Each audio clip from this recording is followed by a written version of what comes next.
Creating a task template in ClickUp streamlines repetitive tasks by standardizing their structure. Here's how you can create a task template. Create a task. Go to the space, folder or list where you want to create a task template. Click the plus new task button and give the task a name. Add details to the task. Description. Include instructions or relevant information.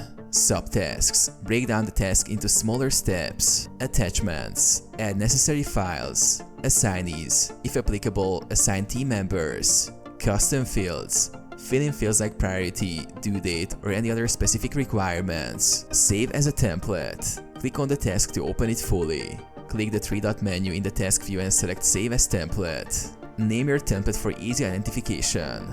Choose visibility settings. Make it private or share it with specific spaces, folders, or lists. Check the options to include subtasks, attachments, and assignees if necessary.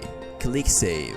Use the template. To create a new task using the template, click plus new task, then select from template. Choose the save template and customize it as needed.